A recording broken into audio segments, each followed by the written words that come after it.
What's up, guys? Welcome back to another video. I know it's been a while. I've been quite busy with school lately, just finishing up the year. But yeah, I went to another locals. I went to a different one this time and actually did better placement. I got top 3, pretty much. So we're gonna address the deck profile. It pretty much hasn't changed pretty much almost at all, but I'm gonna show it again anyways, just for those who haven't watched last episode, because I know there are people who tend to skip it and then they watch the next one and they're like, ooh, interesting. So we're gonna get into it. Yeah, maybe I'll show you guys a couple of the combos of what happened at that locals. And yeah, but we'll just get into it. So for the starters, they're still roughly the same: 1 Prosp, 2 Call, 3 Gaia, 2 Sweeper, 3 Soul, 3 Bone, Foolish, and 3 Void Apocalypse. Yeah, the same ratio. Nothing can be cut whatsoever except for Prosp. If you want to cut the Prosperity, you can, but I'm playing it as it's a way to see our side deck cards, games 2 and 3. And also, it's just a nice card to play. I'm going to be getting a second one soon. My good friend, Dark Jester, hopefully. We got the 2 Vision, Crimson, Synchron, Catalyzer, UV Loop, and Red Zone for our engine requirements. Of course, Vision's really nice, compiling it with discard effects. Of course, you want to play at least multiple of it. And then Crimson at 1.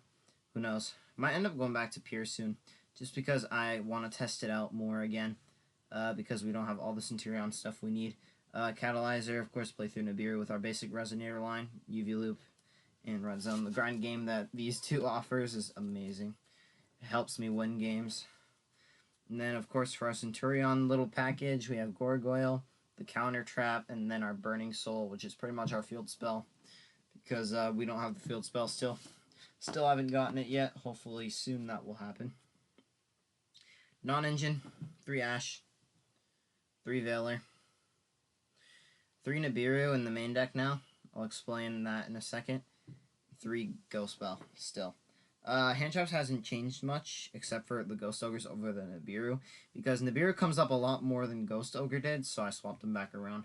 But that's pretty much it. Extra deck hasn't changed at all. I'll go over it real quick. Red Rising, Scarred, RDA, Q-Belt, Scarlight, Dark End, our alternative Chaos Angel, if you will, Abyss, Bane, Spatter, Supernova, Oxala, Crimson Dragon, King Calamity, Legatia, and Trishula. The only thing missing from this extra deck would be, like, obviously Chaos Angel, if I wanted to play that. I'm considering Psychic and Punisher, because it just got reprinted from Rare to Collection 2. It's, like, really cheap right now, so I'm considering picking one up for the deck, because you can make it go, like going second with, like, any level 8 plus Soul. Like, if your stuff gets negated, you can, like, spit out Gargoyle. You can make a Psychic and Punisher as a form of interruption. It's just really nice. Breaks boards a little bit, gains attack, does a lot of things. But, yeah, apart from that, extra deck's pretty much done. I don't think I would, honestly, I probably would cut this for it, because I don't think I'm getting Chaos Angel. That is definitely not happening. It's like $100 here, something like that. I'm like 80 now, but like, who's keeping count? Side deck hasn't changed much, apart from literally just the Ghost Ogres over the Bestials. Still have 3 Dark Ruler over evenly because it's just better. Our back row removal, you can argue for 3 Cosmic over Eccentric, but like I said, you want access to back row removal, so Eccentric has as a free search is nice. And then our anti-Snake Eye and Shifter-ish techs are Wild Wind, and then Silent Grave shuts off Snake Eye. You guys should know the gist by now. But as for the rounds, I played against Flu, Tier, and Cash, I'm pretty sure, and a couple other decks. I already forgot. It's Sunday. By the time I'm recording this won't be out till like Monday or potentially late Tuesday. But yeah, for of course our our hands, I opened Nib a lot, which was really helpful.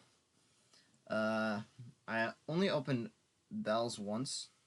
Like, there was a hand where I had, like, I opened I opened all 3, which was nice. I only seen Ash like a few times. you do tend to brick with this deck, but the best hand I probably could say I opened was Gargoyle. Either it was UV Loop or access to it. Soul. I'm just going to say we had UV Loop. I think it was either UV Loop or Void Apocalypse instead. Veiler. And Burning Soul. Like, this was literally like the god hand like I opened, which was crazy. Not counting the Veiler, even though the Veiler is nice. But most of the time you always have access to this anyway, so if you open it, it's just nice. This is literally just full combo. So I'll showcase this combo uninterrupted. I'm pretty sure I might have showed it already, but I'll show it again. So normal Soul, add Bone. And activate Bone, send something for cost. We'll send our Gargoyle to summon it. We'll go Bone, target Soul, dump Crimson, make it level 2, and Synchro into Red Rising, effect target Crimson, summons itself back, Crimson effect, summons Vision and Synchron, and then we go Scarred.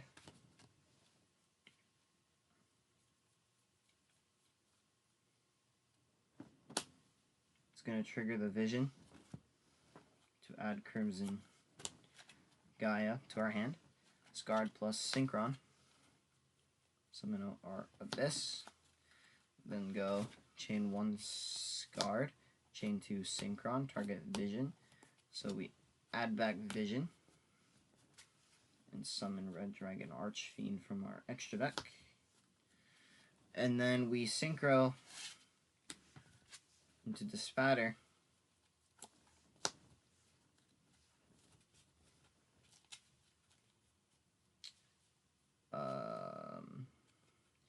Activate it, targeting Red Dragon Archfiend. So banish it, or UV Loops effect to summon it. Go Dispatter, target Red Dragon Archfiend to summon it.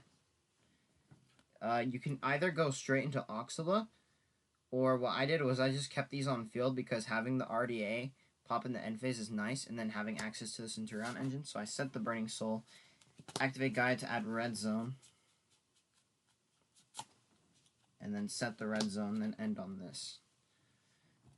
We still get access to Trishula and RDA, but if you don't want to do this route, and you don't care too much about the Dispatter, because it's not precisely live until the end of the turn, but your opponent could just have something else, you can special the Vision, synchro with the Dispatter,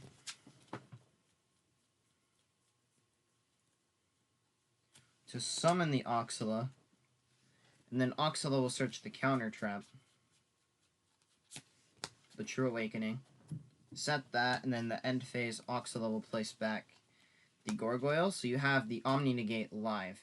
It's not as good, it's like decent compared to Dispatter, but having that Omni Negate over a potential monster pop is sometimes nice, but you do like having the access to Dispatter most of the time, but you can just banish it with UV Loop anyway and get it back. So yeah, this is literally the turn, and then on your opponent's turn, well, of course, you can't forget end phase RDA, but we have Soul Engrave to protect. So just put Soul up here. So during our opponent's turn, of course, they have the first action. If they try to Dark Ruler this board, we can negate it with the True Awakening. We don't even have to waste our Abyss. Or if they have Drop Lift, they don't send a trap, we can just negate it by sending the Gargoyle. And then we can activate Burning Soul. Oh, that's Red Zone. We can activate Burning Soul. We can target the counter trap even, if you want to add back the counter trap, so that way we have it again. So yeah, I'll just do that. Add it back. And Synchro Red Dragon Archfiend and UV Loop. Summon Crimson Dragon. And they can't respond to it because of Burning Soul. It protects our Synchros from card effects. So we can go Crimson, target Oxala. Put itself back and summon Calamity. Calamity Lock, if they have something to stop it. Assuming they don't because they can't respond. If they had something, Abyss Negate. Play around Dark Ruler. Like I said, we had 2 ways to play around Dark Ruler, in fact. And then in the end phase, assuming they don't have anything, Oxala would just place back MF, or not MF, Gargoyle, which would make our counter trap live. We don't play the other level 8 anymore because it's not that good, and this is kind of better. So yeah, that's the God Hand pretty much for the Centurion build.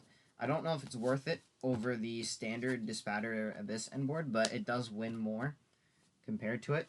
So it's theoretically up to you. Like that's why a lot of people like to play 2 Dispatter, because they end up going for 1 turn 1 and then they need an extra one, but obviously it's kind of expensive right now, at least until we get the Megaton reprints.